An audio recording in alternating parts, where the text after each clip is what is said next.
Oi, turma. Vamos para a nossa história da Palavra do Senhor? Como nós estamos na Páscoa, eu quero contar para vocês as coisas que aconteceram com Jesus uma semana antes do domingo de Páscoa. Eu não vou contar tudo, eu vou contar alguns acontecimentos, mas você pode ler na sua Bíblia, nos evangelhos de Mateus, Marcos, Lucas e João.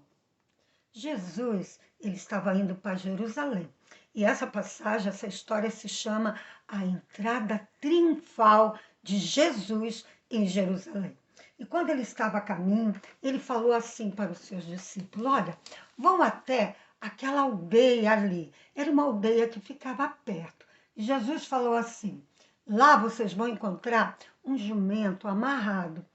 Peguem o jumento. Quando o dono do jumento perguntar o que vocês querem com ele, digam assim: o Senhor precisa dele, mas logo nós vamos te devolver. E aquele homem vai deixar vocês trazê-lo para mim. E os discípulos foram lá para aquela aldeia que Deus mandou. E sabe, meus queridos, que do jeitinho que Jesus falou aconteceu? E os discípulos vieram agora com o jumento, e Jesus monta no jumento e ele vai para a cidade de Jerusalém. E lá em Jerusalém, quando ele vai entrando na cidade de Jerusalém, as pessoas colocam no chão as suas roupas como se fosse um tapete. E Jesus vem com o seu jumento passando por aquele tapete, por aquela veste daquelas pessoas. E as pessoas também começam a adorar ao Senhor. E ali havia homens, havia mulheres e havia também muitas crianças, crianças pequenas, crianças grandes também, jovens, todos adoravam o Senhor. E elas também levavam nas suas mãos ramos de palmeiras. E com esses ramos, elas saudavam o Senhor com aqueles ramos de palmeira. Essa história, ela também é conhecida como Domingo de Ramos. Quando vocês ouvirem falar do Domingo de Ramos, vocês sabem que é a história de quando Jesus entra em Jerusalém. Jesus, ele era o rei dos judeus, mas ele não foi tratado como rei. Mas aqui em Jerusalém, o povo saudou Jesus como Jesus realmente era um rei. É claro que Jesus veio montado num jumento, um rei, ele veio um cavalo de guerra, um cavalo bonito, poderoso, e o rei passa sobre um tapete. Mas aqui em Jerusalém, eles colocaram um tapete de roupa e Jesus aceitou aquela adoração quando eles falavam para o Senhor: glória a Deus nas alturas, bendito aquele que vem em nome do Senhor. E o Senhor aceitou aquela adoração, ele foi aclamado como um rei. Mas Jesus, ele veio para ser humilde, por isso que Jesus aceitou aquela adoração. Aquele jumento, aquele tapete de roupa, aquela saudação com aqueles ramos de palmeira, porque Jesus veio nos ensinar a ser humilde. O que é humilde, tia? Humilde é você não achar que as coisas que você tem são melhores do que a dos outros. É você não achar que você é melhor do que as outras pessoas. O humilde, ele acha que as coisas dele nunca é melhor do que a dos outros. Jesus, é isso aqui que Jesus nos ensinou. Jesus podia ter tudo do melhor. Ele deixou o trono dele celestial lá no céu, onde ele tinha o seu palácio, o seu reinado. Ele deixou para ele viver aqui na terra. O Filho de Deus se fez carne para morrer na cruz por mim e por você. E Jesus aceitou aquela adoração e hoje nós podemos pensar que nós também podemos adorar o Senhor. Podemos adorar o Senhor de várias maneiras. Aqueles adoraram cantando, né? Com os ramos de palmeira, mas nós podemos adorar o Senhor principalmente em obediência, porque a história da Páscoa é uma história de obediência a Deus. E é isso que nós vamos ver nos acontecimentos da vida de Jesus até a Páscoa. Depois que Jesus entrou em Jerusalém, ele foi no templo, porque ele viu que lá no templo, na casa do Pai, na casa de Deus, estavam fazendo coisas erradas.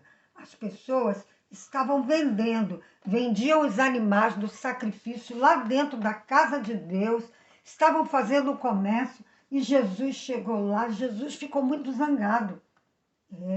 É quando aparece na Bíblia Jesus muito zangado e Jesus bota aquelas pessoas para fora, ele derruba aquelas coisas e fala: sai daqui, vocês nunca ouviram dizer que a casa do meu pai é uma casa de oração?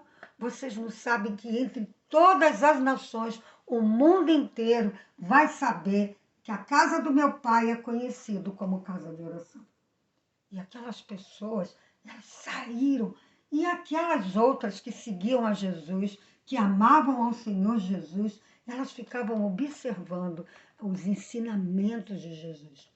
E os sacerdotes, eles estavam também observando Jesus. Os escribas, os principais dos sacerdotes, porque eles queriam uma oportunidade para pegar Jesus e matar Jesus. E quando eles viram Jesus fazer isso no templo, eles queriam fazer mal para Jesus, mas eles tiveram medo, porque aquelas pessoas que seguiam Jesus, elas ficavam maravilhada, porque os ensinamentos que Jesus estava falando para as pessoas, esses ensinamentos eram os ensinamentos corretos, e as pessoas se encantavam, né, quando ouviam, e Jesus curava as pessoas ali no templo. Jesus fazia as coisas certas na casa de Deus. E aqui Jesus nos ensina isso, quando ele diz: todas as nações saberão que a casa do meu pai é uma casa de oração. O mundo inteiro conhece a casa de Deus como a casa de oração. Devemos nos comportar na casa de Deus. Não devemos estar no celular, estar com fone de ouvido, ouvindo coisas que não convêm, correndo na casa do Senhor. Devemos amar a casa de Deus, cuidar, porque foi isso que Jesus ensinou. A casa de Deus é a casa de oração, é conhecida em todas as nações como casa de oração. Agora, depois que Jesus sai de Jerusalém, 6 dias antes da Páscoa, ele vai para um lugar chamado Betânia. E lá ele é convidado para um jantar. E ele está lá, e lá naquele lugar estão os amigos que ele ama muito. Lázaro, Lázaro era um amigo especial de Jesus, e Jesus havia ressuscitado.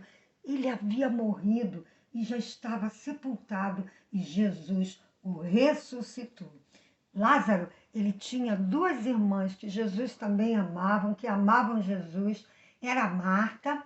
Marta, ela gostava de cuidar das coisas, e ali ela servia Jesus, servia os discípulos de Jesus. Jesus estava com os seus discípulos, Jesus estava com os seus amigos, e haviam outras pessoas também ali.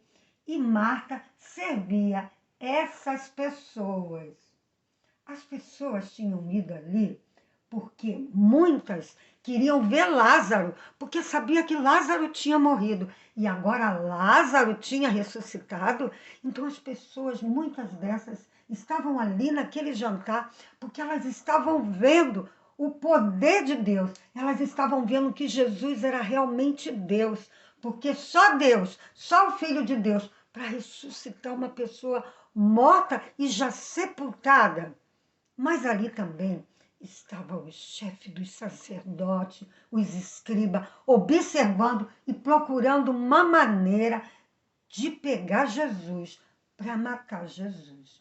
E Judas, ele estava ali, observando todas as coisas.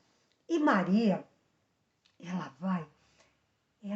a irmã mais nova de Lázaro, ela vai, chega junto do Senhor Jesus, e ela dá uma coisa muito maravilhosa que ela tem, o melhor que ela tem um vidro de perfume. Naquela época não era um vidro, ele era um vaso, e ele não podia ser aberto, não podia tirar a tampa. Para o perfume sair, era necessário que ele fosse quebrado para que saísse o perfume. E Maria tinha aquele perfume, ele era muito caro. E ela pega aquele perfume, o que ela tem de melhor, e ela quebra aquele vidro de perfume em Jesus. E também ela pega depois, ela começa a passar o perfume nos pés de Jesus e secar os pés de Jesus com os seus cabelos. Quando aqueles homens, alguns dos discípulos, viram isso, e Judas também, eles falam assim: que desperdício! Esse perfume tão caro podia vender e pegar o dinheiro e dar para os pobres. Mas quando Judas fala isso, Judas não está pensando em ajudar os pobres. Ele está pensando no dinheiro, porque Judas, ele cuidava do dinheiro. E Judas, a Bíblia conta, a palavra de Deus, que ele não era honesto. Ele pegava daquele dinheiro que ele administrava. E Jesus, quando ouviu isso, Jesus falou: não, deixa ela fazer. Ela está fazendo um bem para mim. E ela está me ungindo para o dia do meu sepultamento. Jesus ali estava se despedindo dos seus amigos. Ele foi naquele jantar e ele estava perto das pessoas que ele amava. Lázaro, Marta, Maria, seus discípulos, as pessoas que ele conhecia. Jesus já sabia que ele ia ser oferecido em sacrifício por nós e ele queria se despedir, queria os últimos dias da vida dele estar junto das pessoas que ele amava. E Maria, ela ofereceu ao Senhor o melhor naquele momento que Jesus já estava sentindo as dores do sofrimento, porque ele ia morrer na cruz. E faltava poucos dias já para que isso acontecesse. E agora, Judas, após aquele jantar, ele sai do jantar e ele vai ao encontro dos chefes dos sacerdotes e ele conversa com eles. E agora é o preço da traição. Judas agora, ele combina que ele vai trair Jesus. Então ele fala para aqueles sacerdotes, para aquelas pessoas que queriam matar Jesus, ele combina com eles que ele vai entregar Jesus para aquelas pessoas. E ele troca Jesus por dinheiro. E os sacerdotes, aquelas pessoas, eles ficam contentes, porque era isso que eles queriam. Eles queriam pegar Jesus para matar Jesus. Então Judas, ele trai o Senhor Jesus para aqueles sacerdotes. É o preço da traição. Você vai achar aí na sua Bíblia. Nós vemos agora que Judas, ele traiu Jesus por dinheiro. Ele andava com Jesus, mas ele não deu o melhor dele para o Senhor. Pelo contrário, ele traiu o Senhor. E a gente vê Maria, amava o Senhor. E Maria, ela dá o melhor. Aquilo que ela tem, ela dá para o Senhor Jesus. E o que nós podemos dar para o Senhor Jesus? Especialmente nessa Páscoa, nós podemos dar para Jesus o nosso coração. Aqueles que ainda não entregaram o coração para Jesus, você pode entregar o seu coração para Jesus, orando e falando com Ele, chamando Ele para ser o seu Salvador, para Ele vir morar no seu coração. E você que já tem Jesus, o que nós podemos fazer? Podemos obedecer a palavra de Deus. Obedecendo a palavra de Deus, amando o Senhor de todo o nosso coração e falando do amor dele para as pessoas, contando para as pessoas a verdadeira Páscoa do Senhor Jesus. E agora, no nosso próximo vídeo, nós vamos continuar vendo o que aconteceu com Jesus depois disso aqui.